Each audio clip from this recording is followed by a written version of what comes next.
Welcome to the major regions of Egypt.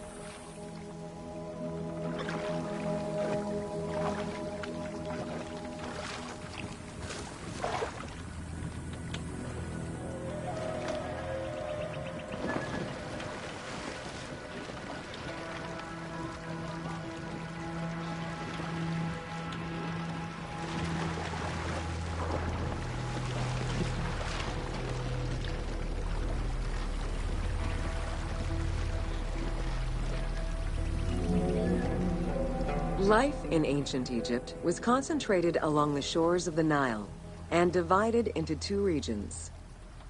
Lower Egypt was situated on the Nile Delta near the Mediterranean, and Upper Egypt was at the south reaching into Africa. Due to its proximity to the Mediterranean, temperatures in Lower Egypt were less extreme than in Upper Egypt.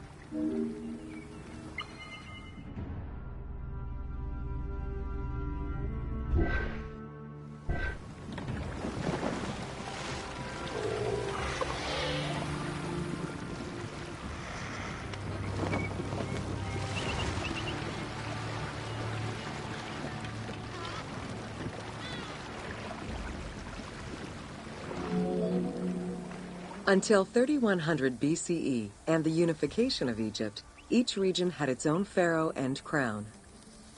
Lower Egypt's crown was red and marked with symbols of papyrus and bees. Upper Egypt's crown was white with symbols of lotus and sedge grass.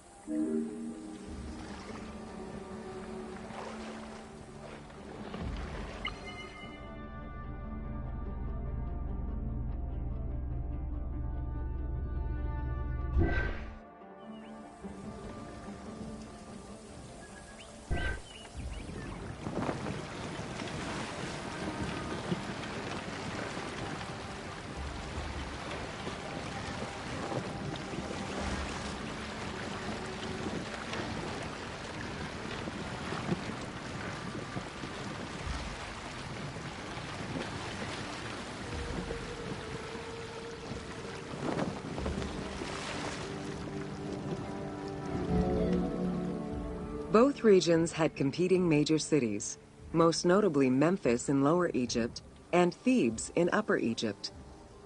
There were different religious cults in both regions, each worshipping their own major gods.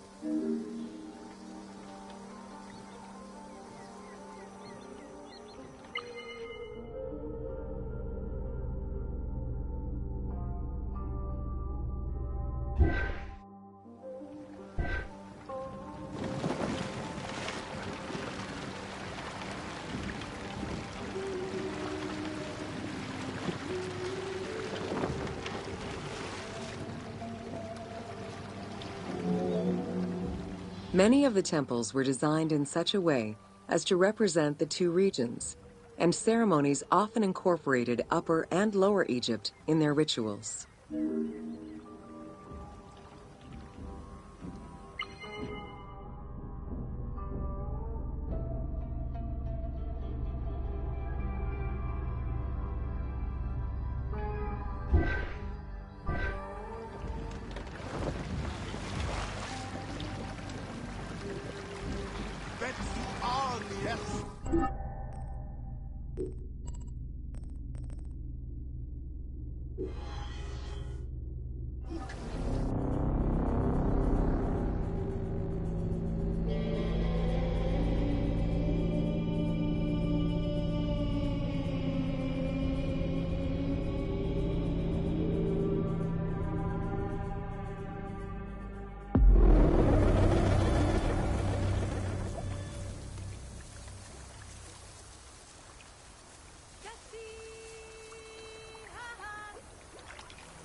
Welcome to Bringer of Life, the River Nile.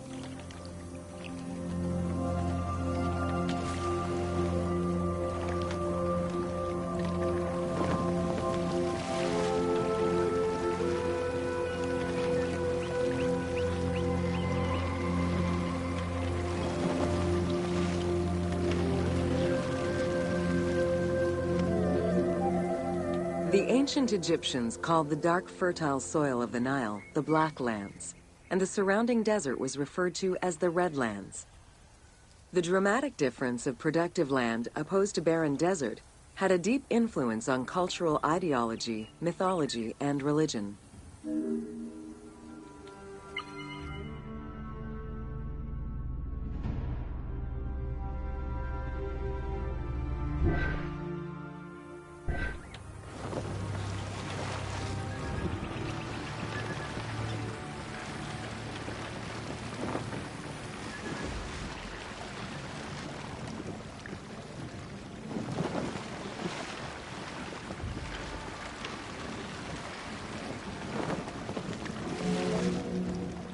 The Nile determined much of Egyptian civilization. For example, the seasonal cycle of the Nile was so consistent that ancient Egyptians created their calendar around it. The flood season, or Akhet, was when the departing floodwaters left arable soil for crops. It was followed by the growing and harvesting seasons, known as Peret and Shemu. These regular seasons, along with abundant wildlife and rich soil, meant that Egypt's denizens were able to nourish themselves and ensure their country's strength in trade.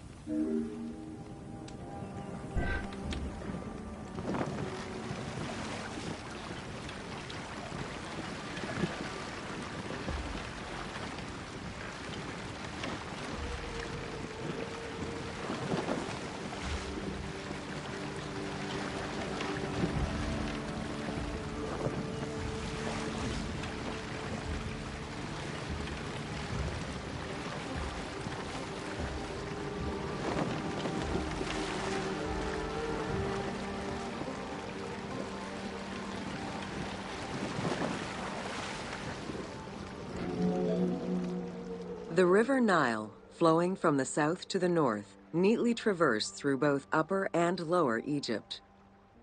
All of Egypt's major cities were built along this narrow ribbon of life. Protected by mountain ranges and deserts which acted as natural barriers to enemies, and sustained by the Nile's plants and wildlife, Egyptian civilization enjoyed economic and cultural prosperity for over 4,000 years.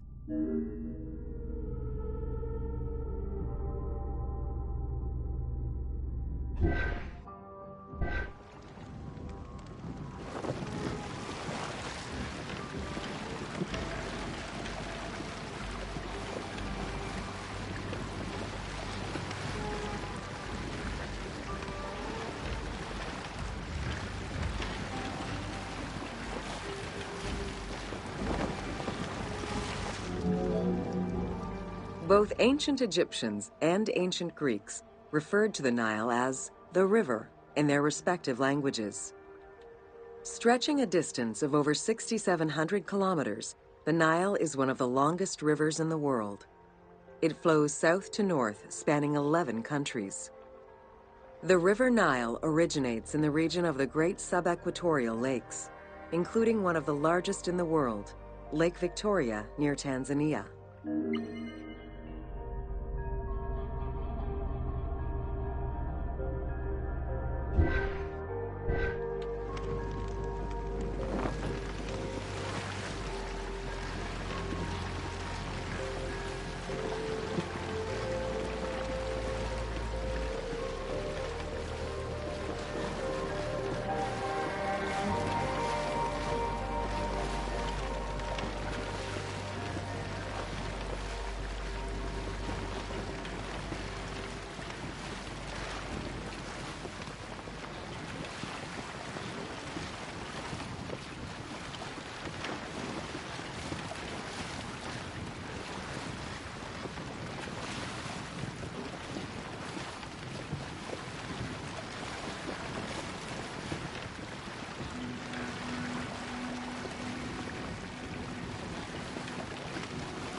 The river flows through African equatorial forests, swamps, volcanic lands, steppes, and deserts, splitting apart for a while and picking up various sediments from each region and carrying them all the way to Egypt.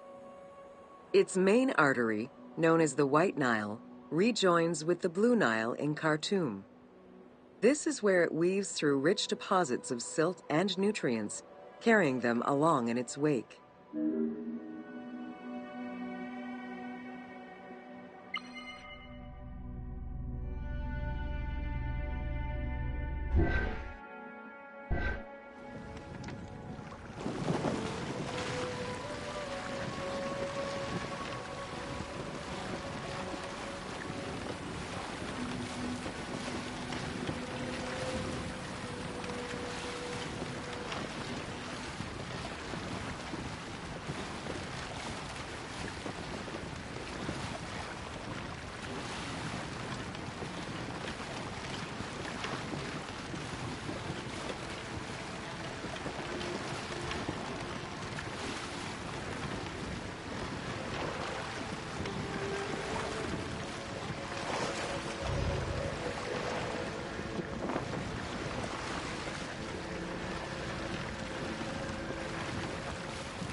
The Nile crosses 6 cataracts from the south to the north, creating natural obstacles between the various sections of the river. The cataracts are long zones of about 100 kilometers, where the bubbling and rapidly swirling waters advance tumultuously amid enormous heaps of rocks and benches of hard stone.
It is after crossing Nubia and the First Cataract that the river officially returns to Egypt in Aswan.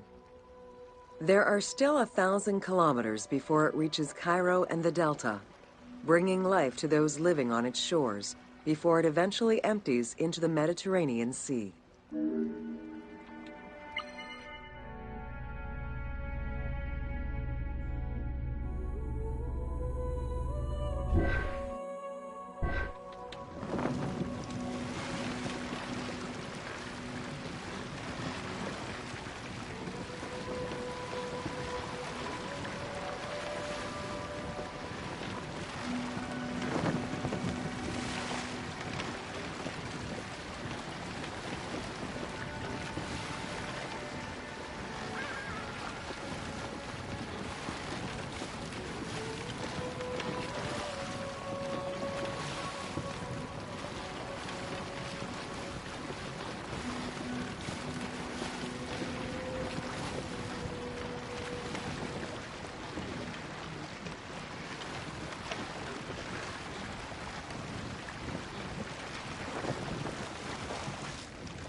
Ancient Egyptian irrigation and water use was centered around the Nile.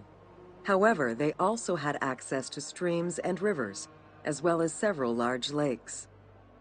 The delta, situated at the north end of the Nile, also known as Lower Egypt, is a large irrigated area where the river splits into several tributaries.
The delta had several major brackish coastal lakes, bodies of water separated from the sea by thin strips of land.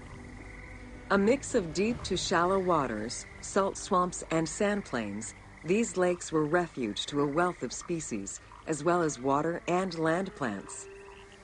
The occasional bandit could also be found sheltering within the denser reeds, waiting for the unwary traveler.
Welcome to Deserts of Egypt.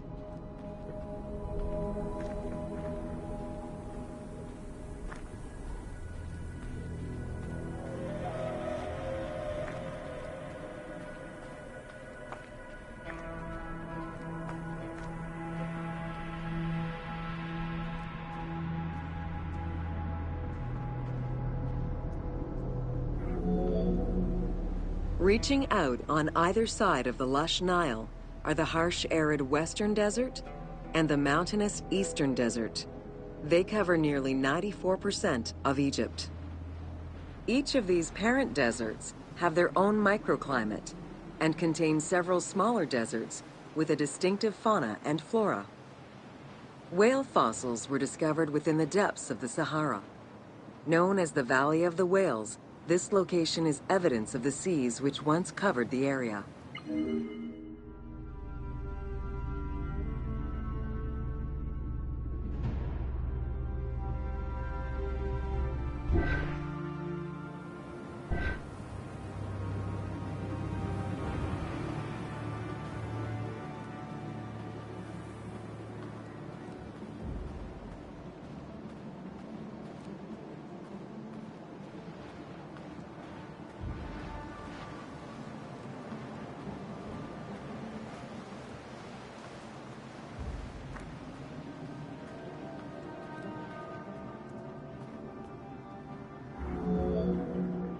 The White Desert in the northeast of the Sahara owes its name to its white limestone soil, contrasting with the yellow sand. The wind has eroded the rocks of the White Desert into stone mushrooms, the most famous of which is referred to as the Finger of God.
The Great Sand Sea is a large unbroken desert that reaches out through western Egypt and eastern Libya.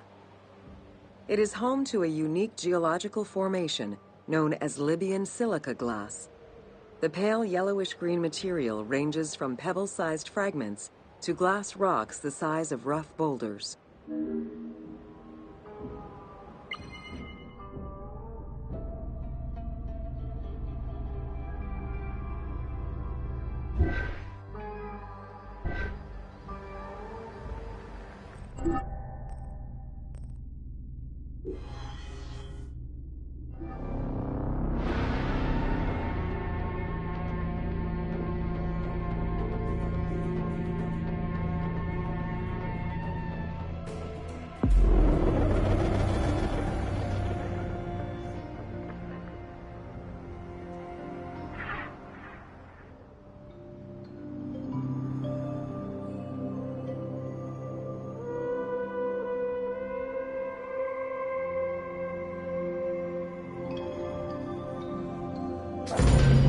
Welcome to the Qattara Depression.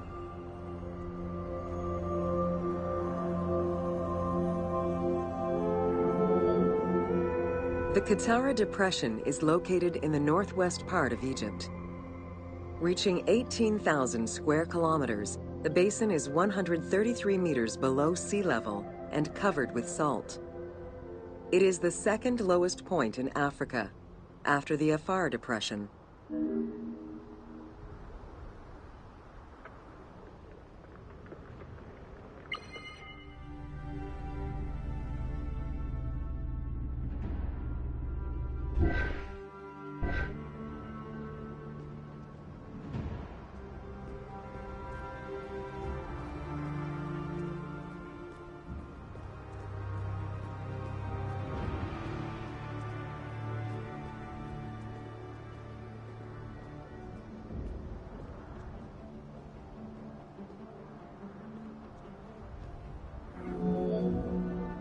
The climate is very arid, with average temperatures reaching 36 degrees Celsius. The famous Siwa Oasis is located on the protected southwestern region. Today, the Qattara Depression is utilized for oil exploration.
Welcome to Siwa.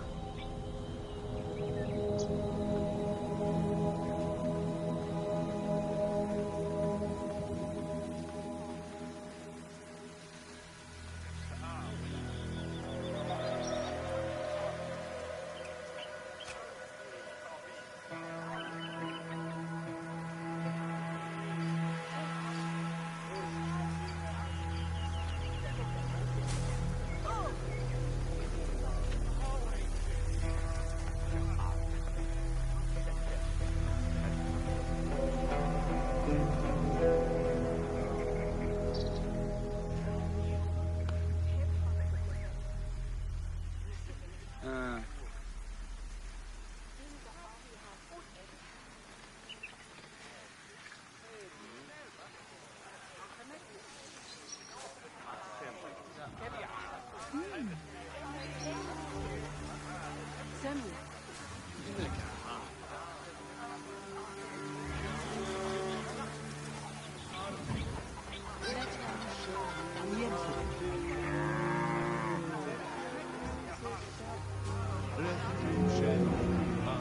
Siwa Oasis is in the western desert of Egypt.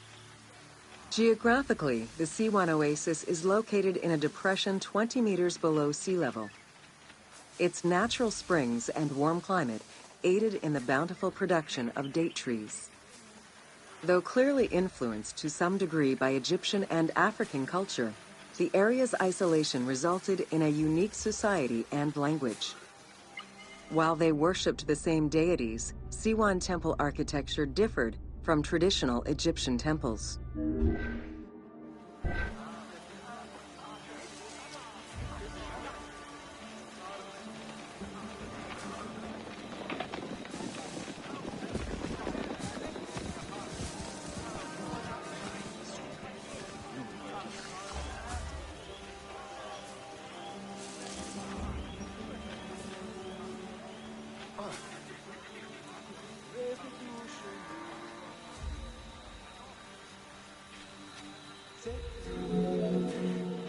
Old Kingdom Egyptians referred to the oasis as cauldron, due to its unique geographical structure.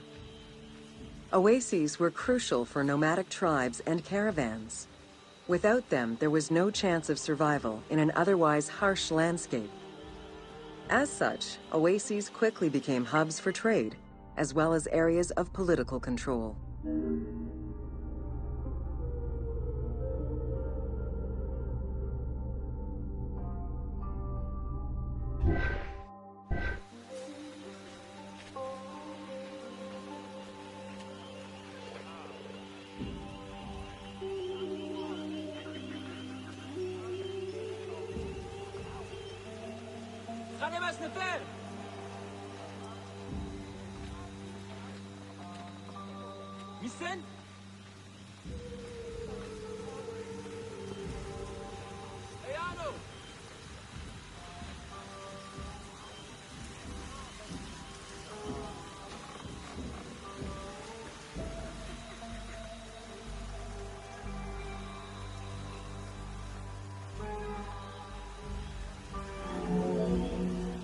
Because of the dry climate, there is very little rainfall to sustain the oases.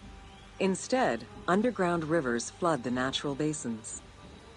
Since many oases have a north-south orientation parallel to the Nile, some geologists suggest they were once tributaries of the mighty river. There is evidence that ancient Egyptians attempted to create some oases.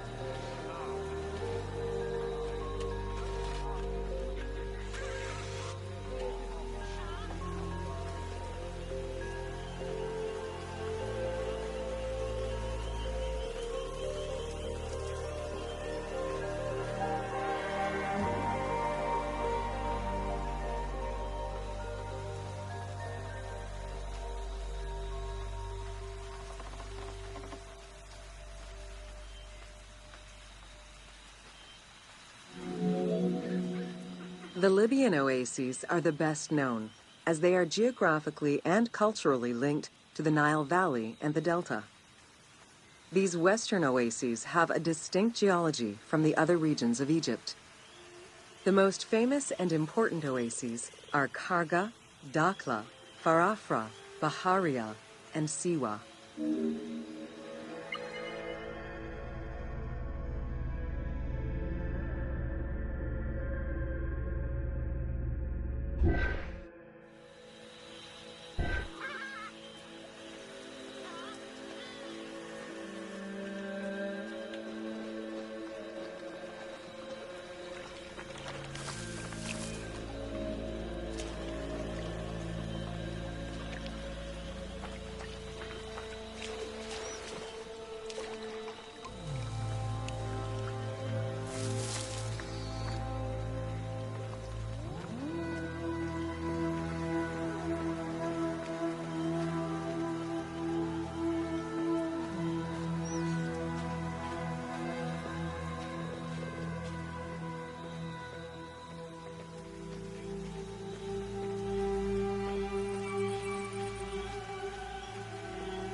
The Spring of the Sun is one of many thermal sources in Siwa, with the particularity that Cleopatra would have bathed in this one, giving it its name.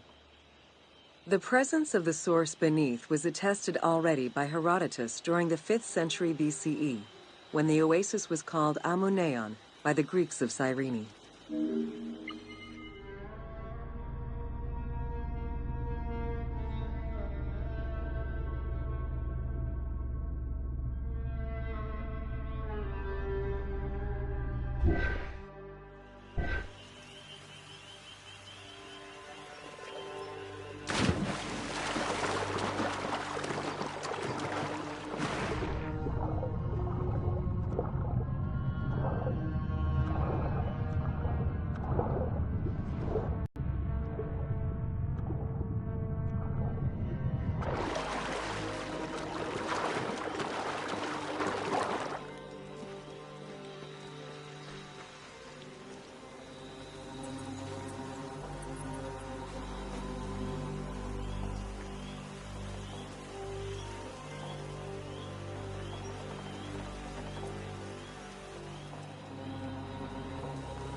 Oracles predicted the future, delivered omens that could be more or less obscure, and offered divine guidance.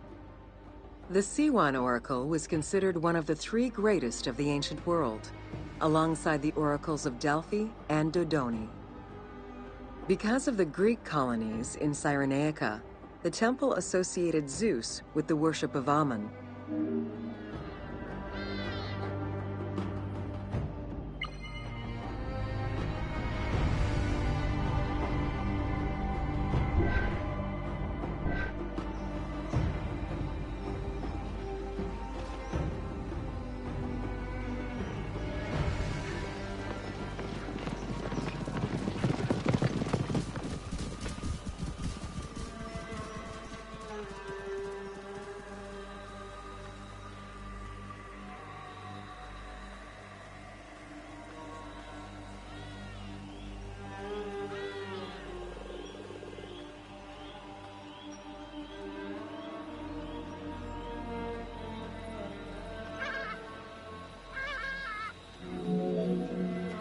It is no wonder that Alexander the Great made the perilous journey to Siwa in order to consult the oracle, emulating the actions of mythical heroes such as Hercules and Perseus. This action earned the approval of the oracle, who validated his claim as Pharaoh of Egypt.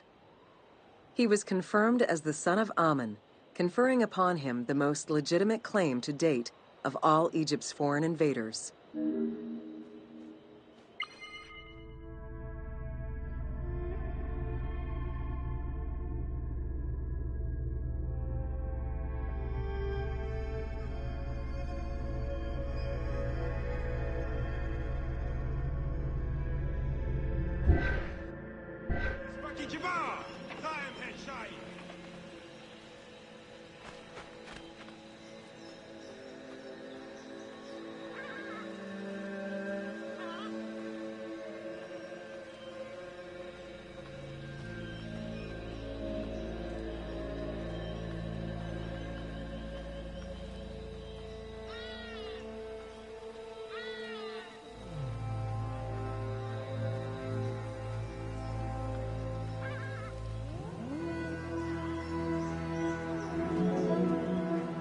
The powerful and the rich would send gifts or travel great distances in order to ensure their good fortune by gaining the blessing of the Oracle of Siwa. Every successful blessing only increased the soothsayer's prestige.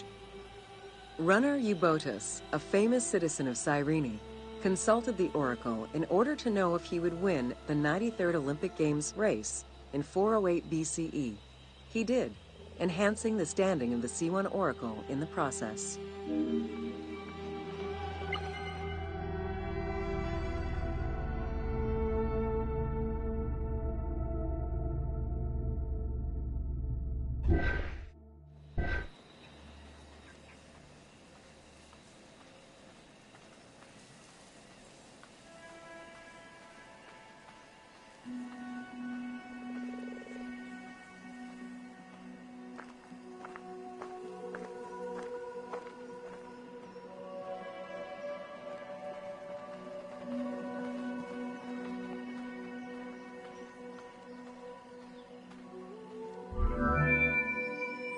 The Temple of the Oracle of Amun was built in the 6th century BCE by Pharaoh Amasis. In the game, its entrance is guarded by ram-headed sphinxes, the animal representing Amun. They were inspired by similar statuary located at the British Museum.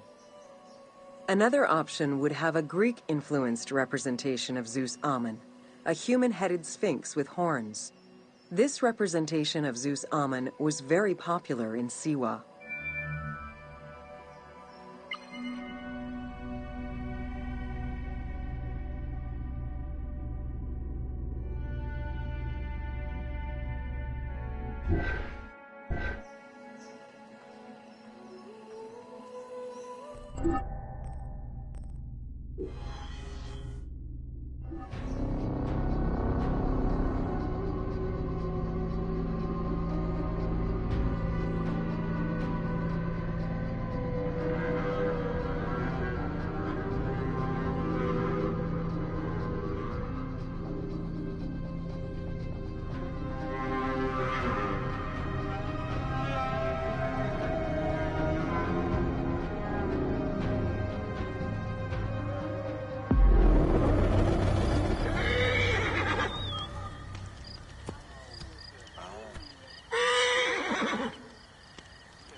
Welcome to the Fayum.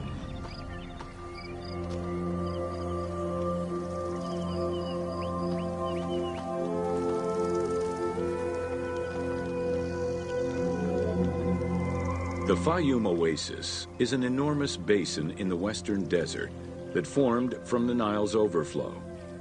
As such, it is not considered a true oasis, though it gives its name to the region, which covers Lake Moeris.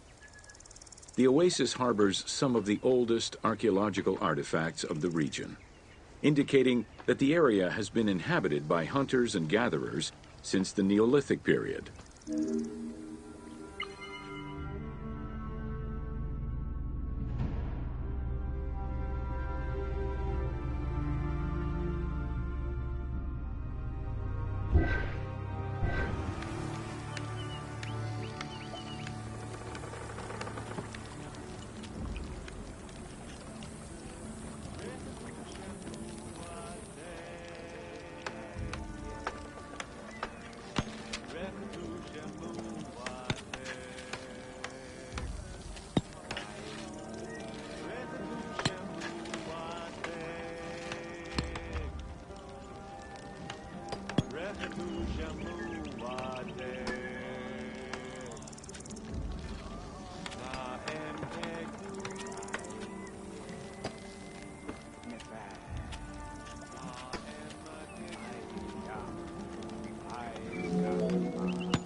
The Fayum Oasis drains into Lake Moeris, which was a large freshwater lake, but at some time became a saltwater lake. In the 12th dynasty, ancient Egyptians redirected the water flow with a dam and dug a supply canal using the lake as their reservoir. Irrigation enabled them to continue growing crops of figs, grapes, and olives year-round.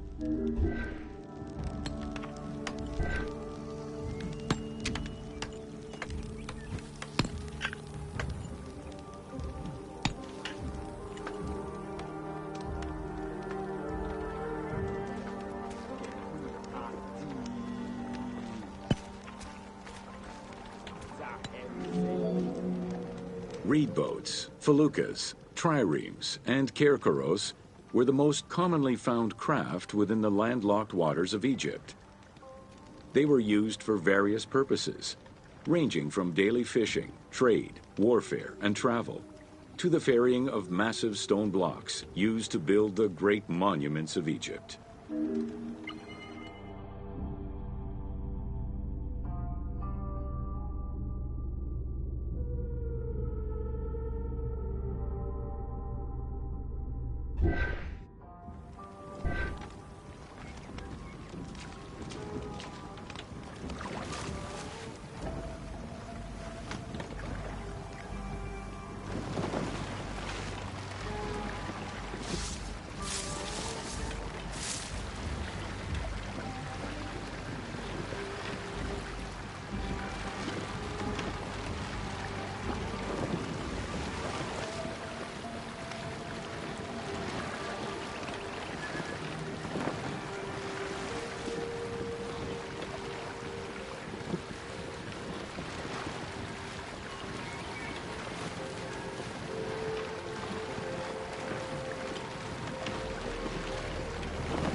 The most impressive pyramids of ancient Egypt date from the Old Kingdom and can be found on the sites of Giza, Saqqara, and Dashur. However, one particularly famous pyramid of the time is located elsewhere. During the Middle Kingdom, some pharaohs chose the Fayum as their final resting place. One such ruler was Amenemhat III. His pyramid left a mark on the imagination of antique chroniclers. They refer to it as the Labyrinth, mostly due to the vast mortuary temple complex at the foot of the pyramid. Herodotus mentioned that he had visited 12 courts and over 3,000 of its chambers. But he was also well known for being prone to hyperbole.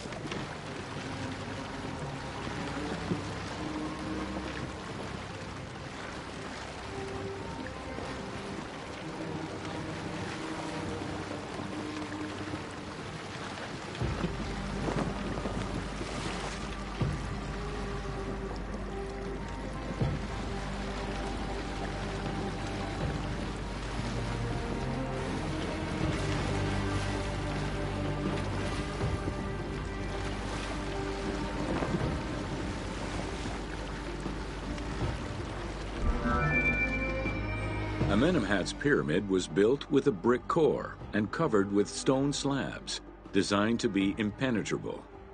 The burial chamber, made out of a single block of sandstone, is unique in its design.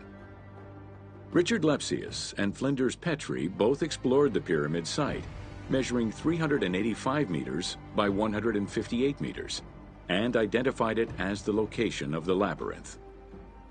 Their research conditions were difficult, as most of the site had been submerged by the nearby canal. Furthermore, the stones from the complex and the outer casing of the pyramid had been quarried away long ago. Ubisoft decided to give life back to this lost monument and the many crypts that were said to be devoted to the sacred crocodile god, Sobek.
Founded during the 5th dynasty, the site was popular during the 12th dynasty under the name of Shedet.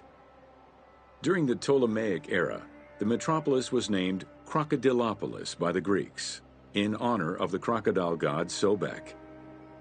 During the Greco-Roman era, the Cleruks, soldiers of the Ptolemies, settled there after their military service and expanded the irrigation systems. Irrigation and water distribution tripled the arable land and turned the city into a lush and rich area. 27,000 inhabitants lived in its precinct at its height. The city's location was strategic in controlling the many small waterways connecting to the main canal, and thus the Nile.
The region's main cult was that of Sobek of Shedet, a divinity associated with water and fertility, both very important to an area that depended on irrigation. Many local villages had the title Town of Sobek added to their official designations. During festivals, ancient Egyptians recited hymns to Sobek, asking for his divine intervention. Greek settlers, and later Romans, would help the Temple of Sobek's economy to flourish by adopting the local embalming mortuary rites. Their sarcophagi were beautifully painted and adorned with amazingly realistic portraits.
Very similar to the cult of the Apis bull in Memphis, A living crocodile was worshipped within the precinct of Crocodilopolis's main temple. Known as Sobek to the Egyptians and Sukkos to the Greeks, it was reported by Strabo that priests fed it with meat, wine, and honeyed milk. They covered its body with jewels and gold. After its death, it was embalmed and placed within the crocodile's grotto, alongside thousands of other mummified crocodiles.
Welcome to the city of Memphis.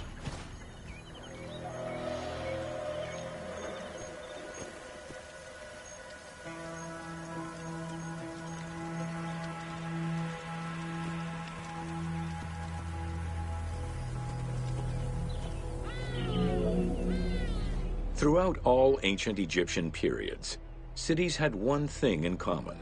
They were situated along the Nile's shores. Cities were often designated for government or for worship.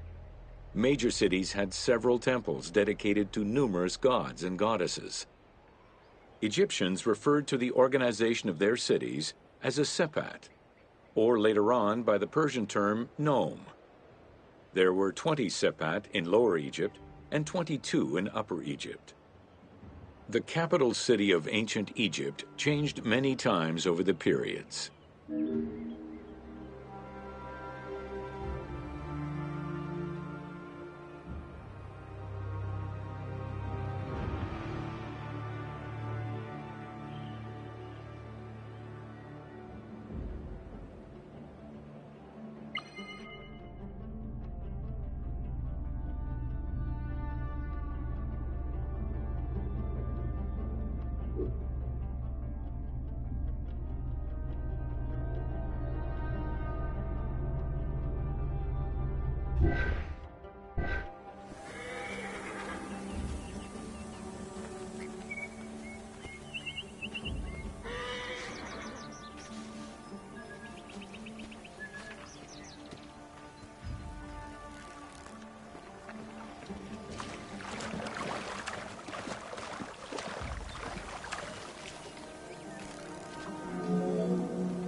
One of the largest was Memphis, located in Lower Egypt. It was a key center for religious temples, including their most important deity, Ptah, god of creation. Thebes, located in Upper Egypt, competed with Memphis and featured as both a political and a religious center. Two important temples, Luxor and Karnak, were built there. A minor capital of the Sayyid dynasty was the city of Sais. This was the last native Egyptian capital of Egypt.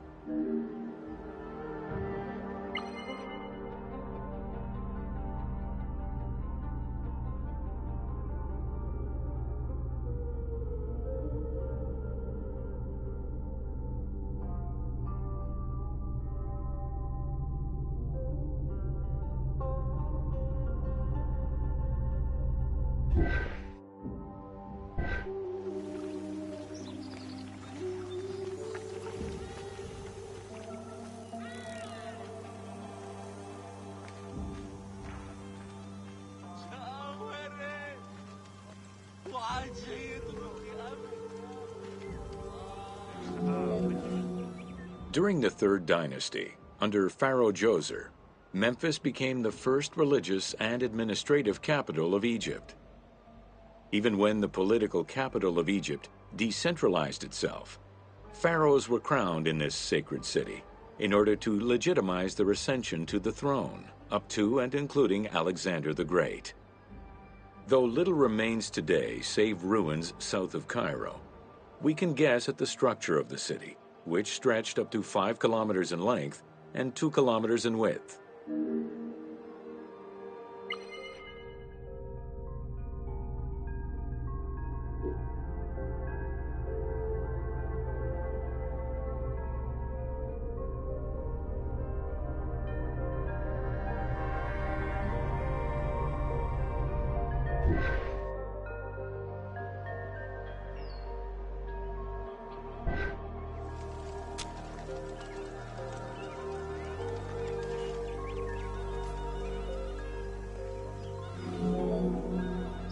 Memphis was also referred to as the City with the 100 Doors, or the White Walls. These names were in reference to the wall which surrounded the city. Under the protection of Ptah, god of craftsmen, the city was a thriving religious and economic hub.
Welcome to Rediscovering Egypt.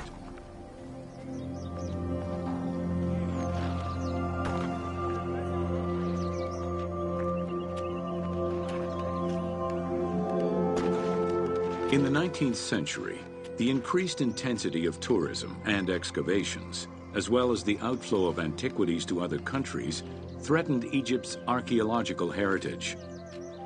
Egyptians took part in this destruction by ransacking sites for artifacts to sell, quarrying stones from ancient monuments, and removing sebak, ancient mud bricks, to reuse for their own purposes.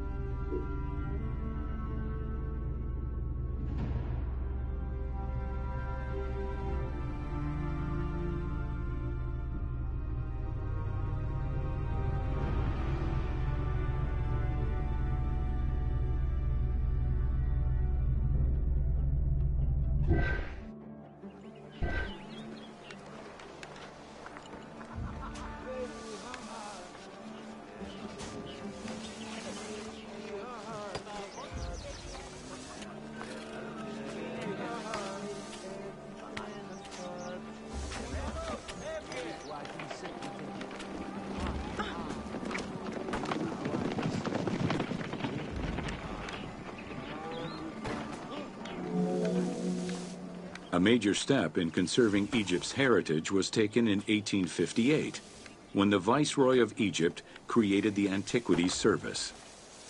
Supported by a team of foreign scholars, Auguste Mariette exerted an iron grip on the service. He carried out his work across Egypt and into Nubia, intervening on almost every major site. Aware of the necessity of keeping unearthed artifacts in Egypt, Mariette requested a museum be created for that purpose in 1858. This museum was the ancestor of the Egyptian Museum.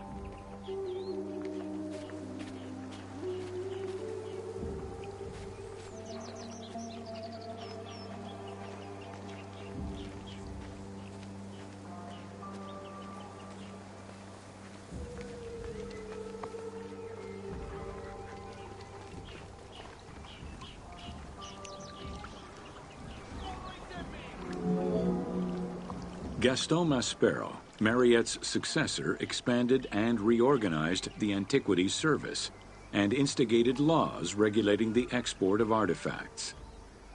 French scholars ran the service until it passed into Egyptian hands in the 1950s. As of the mid-19th century, Egyptology was fast becoming a recognized discipline within both private institutions and learned societies.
A French architect, archaeologist, and former researcher, Jean-Claude Golvin, now specializes in the artistic reconstruction of ancient cities and monuments.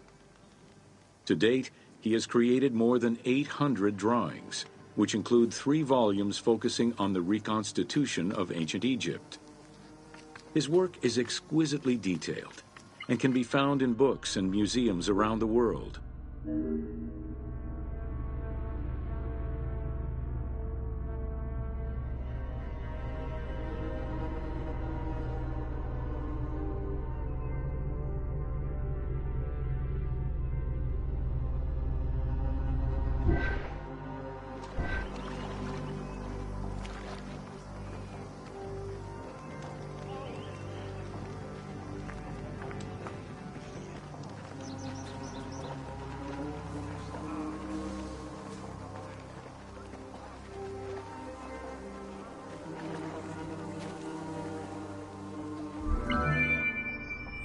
The team was thrilled to collaborate with Jean-Claude Golvin in order to recreate Egypt for the game.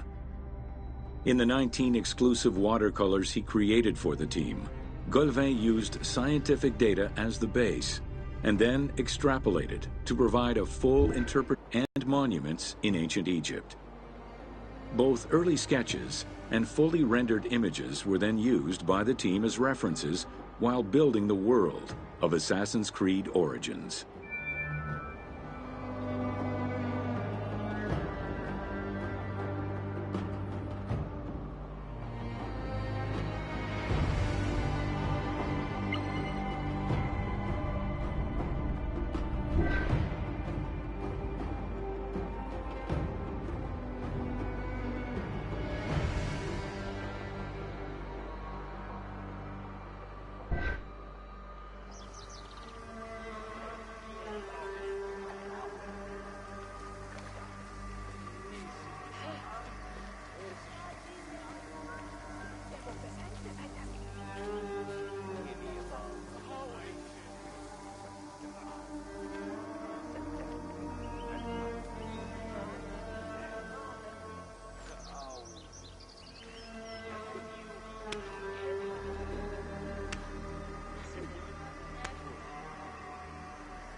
Although ancient Egypt's rich religious culture and its mortuary monuments continue to be investigated, the modern discipline of Egyptology has shifted focus.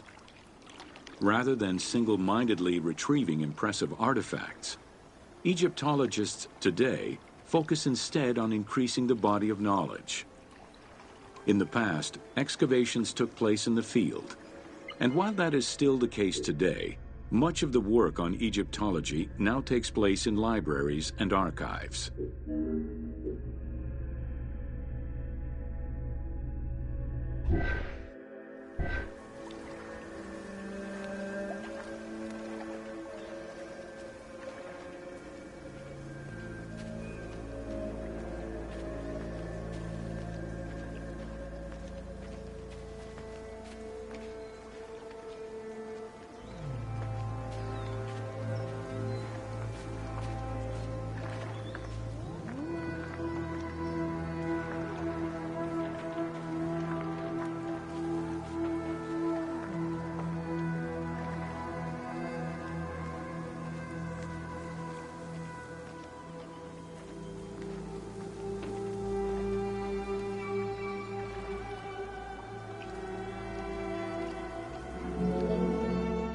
Today, archaeology in Egypt relies on an interdisciplinary approach, where traditional Egyptologists are helped by a wide spectrum of scientists from other disciplines and new non-invasive techniques.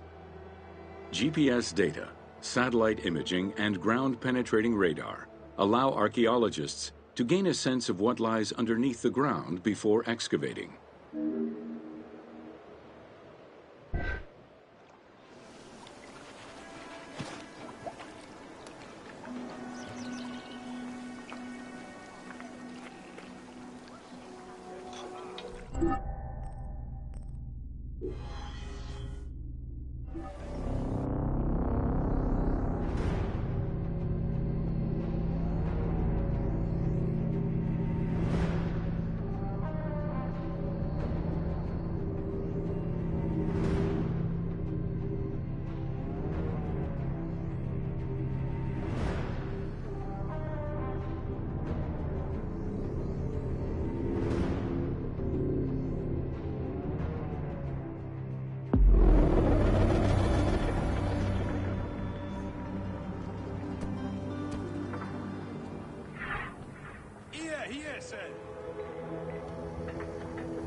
Welcome to natron.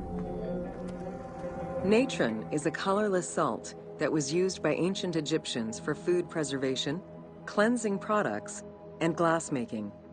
It was also used in the mummification process.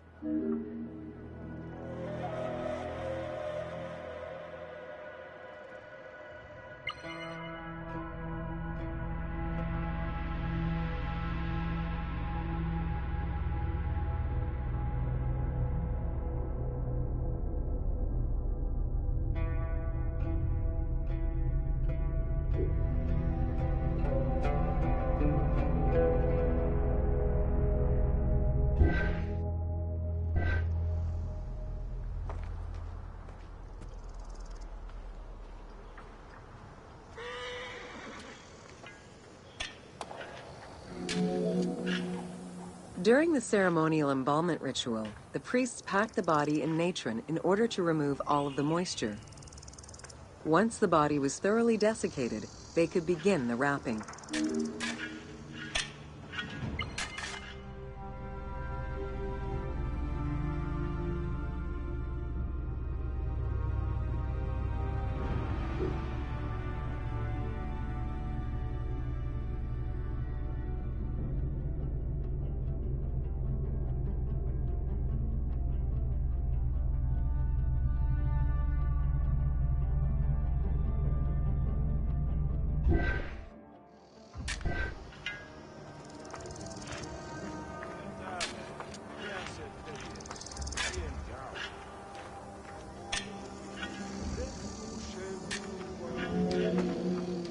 Natron was mined in Wadi Natron.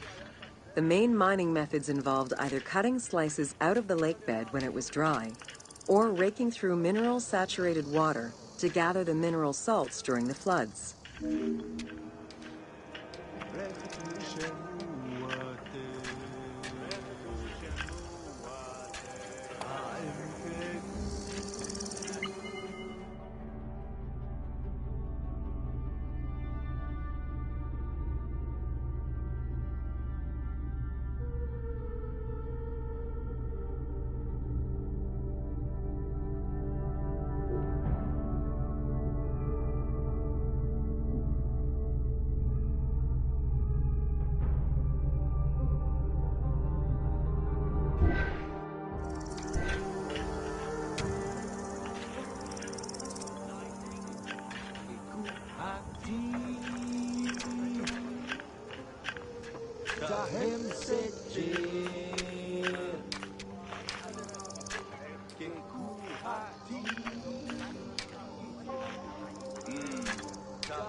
Both techniques are still used today and inspired the team in their recreation of the mines located in the mountains northwest of Memphis.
Welcome to Fauna of Ancient Egypt.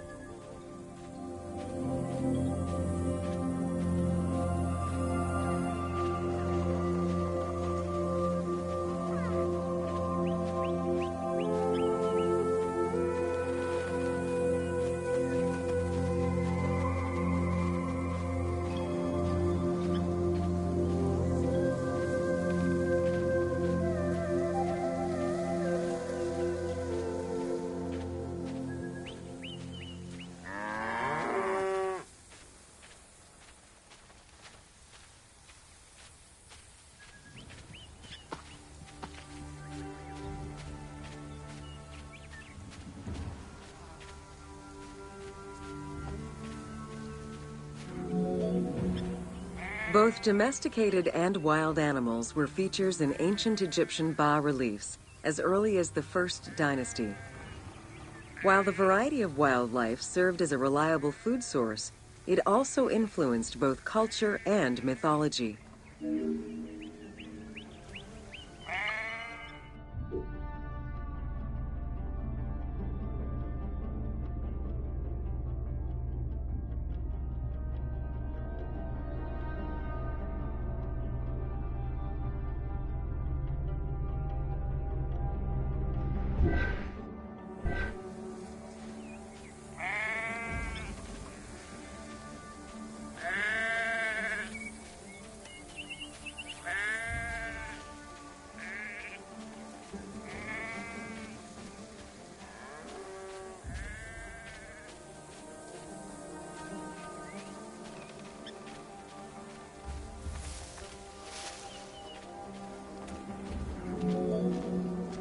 Egypt's terrain allowed for a diverse range of animals, including panthers, rhinoceroses, elephants, and many variations of antelopes.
The Nile was home to many species of fish, along with hippopotami and crocodiles.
The wide variety of birds that populated the riverbanks, from raptors and waterfowl to songbirds, were all cataloged within Egyptian hieroglyphic signs.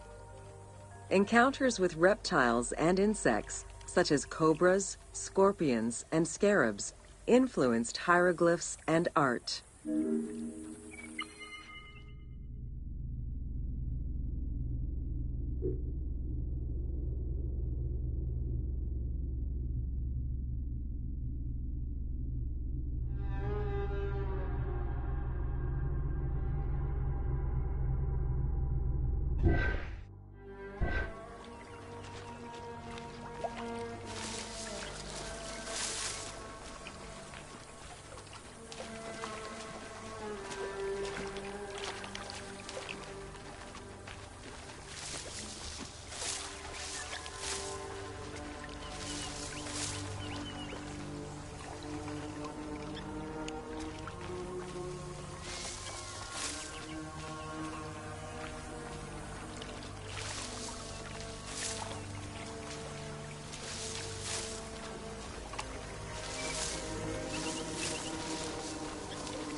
While all animals had sacred meanings, lions in particular represented power and royalty to ancient Egyptians. They were so prized by pharaohs that they were hunted to extinction within Egypt.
Welcome to Flora of Ancient Egypt.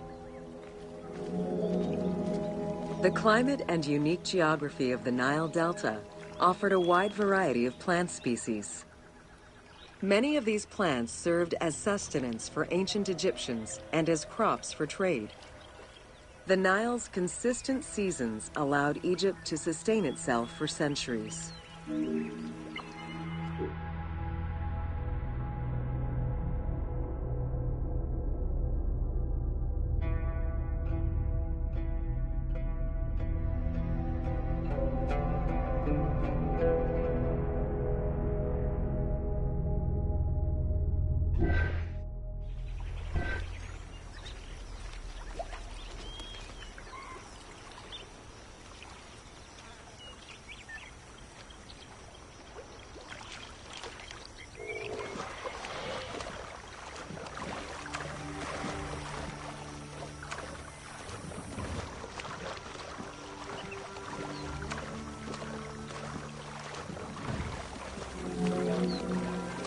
Possibly the most useful of the plants was the papyrus. This tall sedge plant grew in abundance along the water's edge of the Nile. Commonly known for its use as paper, the ancient Egyptians found many other functions for it, including rope, sandals, and mats. Papyriform boats made from the plant are seen in paintings and reliefs, and were used in ritualistic ceremonies.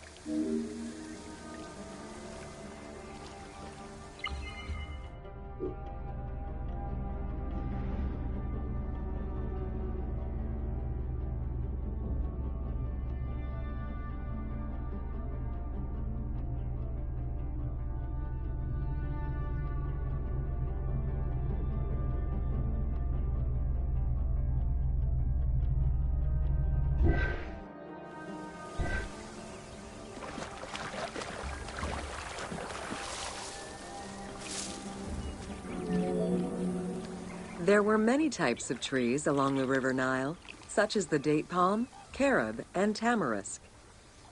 The earliest fruit tree cultivated was the fig tree, followed by apple, pomegranate, and eventually olive trees during the era of the New Kingdom. Mango cultivation was the result of a late import from Asia during the Middle Ages.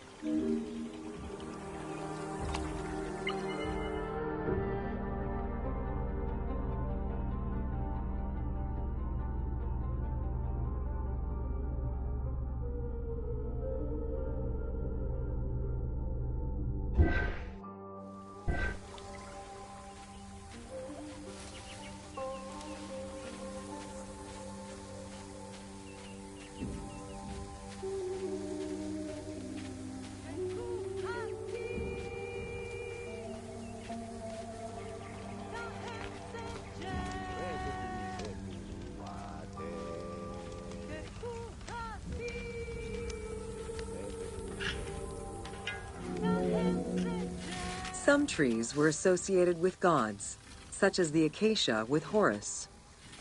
The divinities Thoth and Seshat were depicted inscribing the reign of the king into a Persea tree. The sycamore was connected with the goddess Iset, patron of the ritual of life.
Welcome to Ancient Egyptian Hieroglyphs.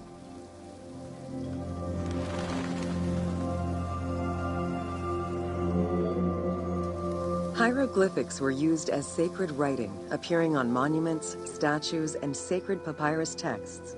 The earliest symbols that resemble hieroglyphs were on pottery dating back to 4000 BCE. This stylized form of signs and drawings was the only writing used from its ancient origins to the end of pharaonic history. Ancient Egyptians referred to hieroglyphs as the writing of the gods.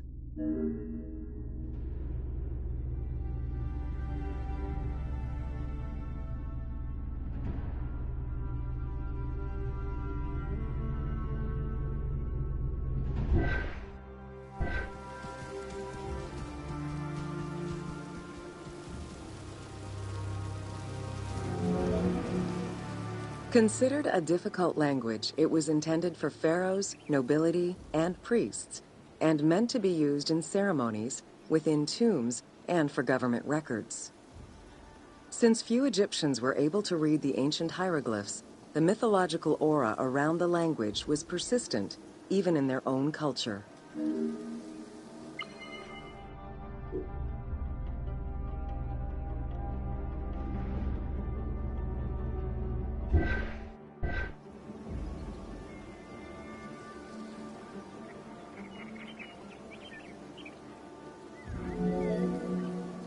The structure of hieroglyphs offers insight into Egyptian culture, not just in what the translations say, but in the structure of the symbols themselves.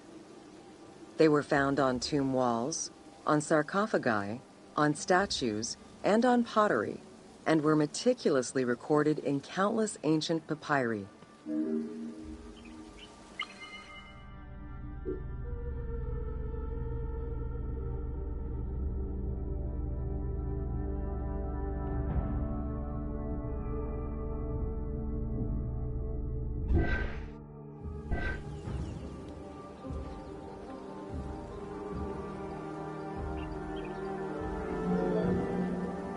In many temples, priests would perform rituals and daily offerings.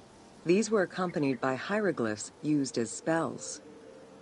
In tomb paintings, the hieroglyphs are represented with formulas to recite.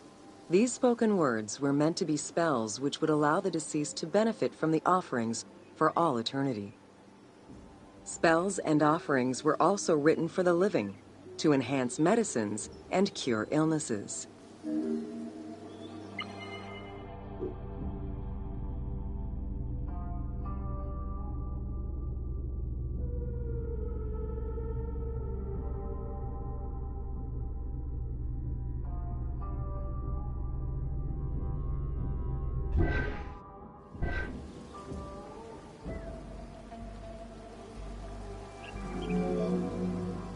The most famous of ancient Egyptian documents is the Book of the Dead. Written in hieroglyphs and hieratic texts, it depicts important spells and rituals. These spells were intended to ensure a smooth transition from life to death and allow the deceased to safely navigate the perils of the afterlife.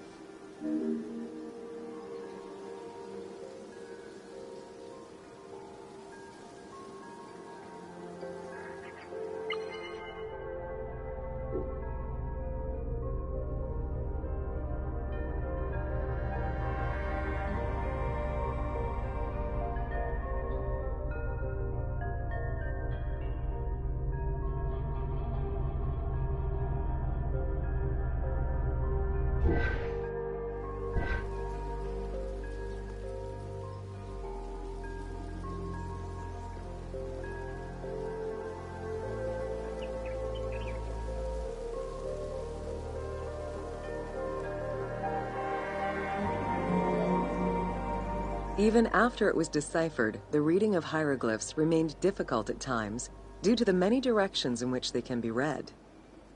Depending on the orientation of the signs, hieroglyphs can be read left to right, right to left, horizontally or vertically, though never bottom to top.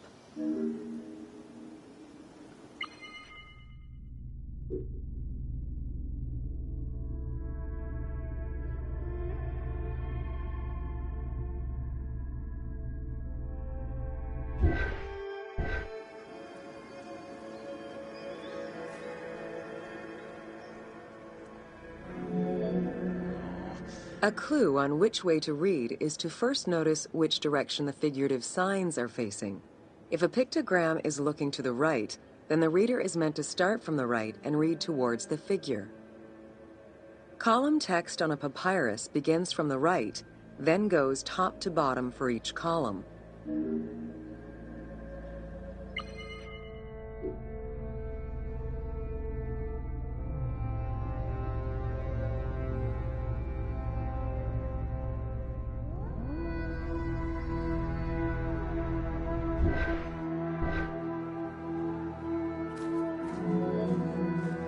Text written on tomb walls resembles the structure of a page from a comic book. The text can be placed in front, behind, or above the character, and its symbols look in the same direction as the character. Another clue is that the name of a god or hieroglyphs meaning gods or kings are always written before the descriptive text.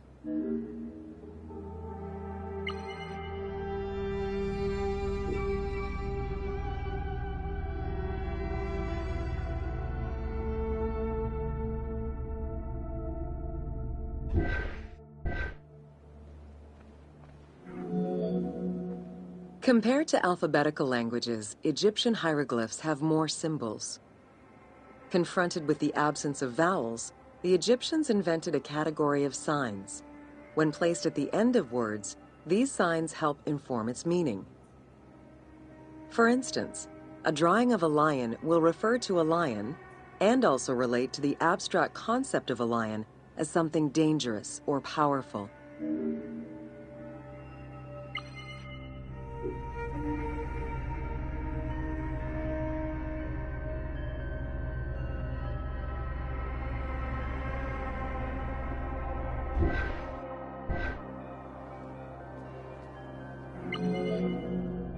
Middle Egyptian hieroglyphs contained a little more than 700 signs. By the end of the Greco-Roman period, there were 10,000 signs. Egyptologist Sir Alan Gardner created a list classifying common hieroglyphic signs and their variants.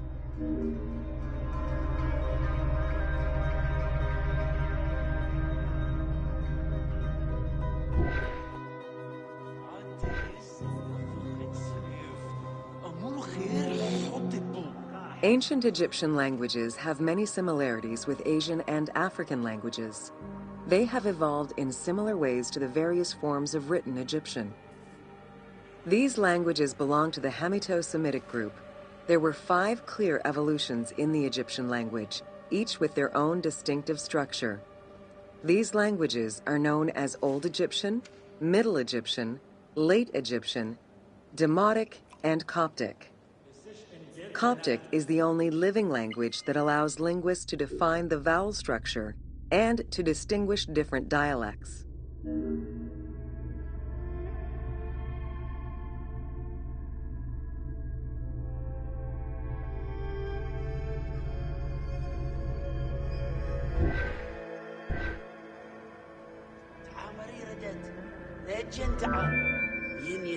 While hieroglyphs and hieratic script give us an idea as to how the ancient Egyptian language was structured and written, the way it was spoken is still up for debate. The team opted for English as the spoken language, with the characters using ancient Egyptian and Greek words and accents. The language that is spoken in the background by the crowds is largely based on Sir Alan Gardner's Egyptian grammar. To help resurrect a dead language, we consulted Egyptologists and dialogue coaches to establish our target sound and cast actors with Arabic, Hebraic, and African backgrounds to bring the game to life.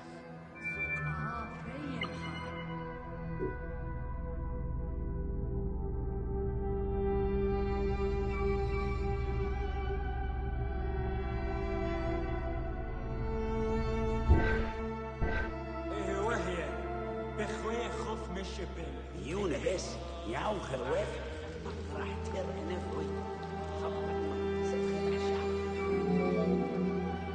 After Alexander the Great's arrival in Egypt and the establishment of his reign, Greek became the language used by the governing bodies. The inability to read hieroglyphs caused resentment among the Greek population. It's from this tension that the Rosetta Stone was created.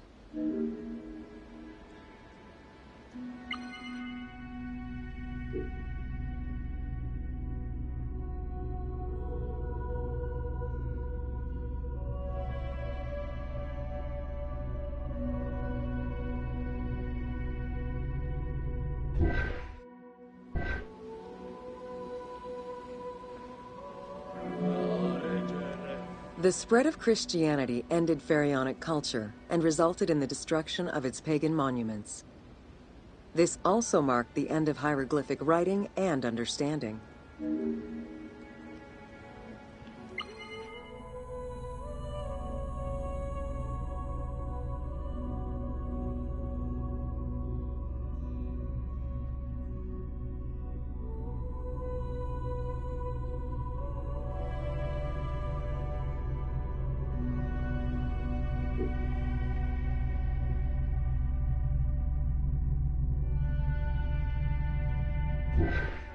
You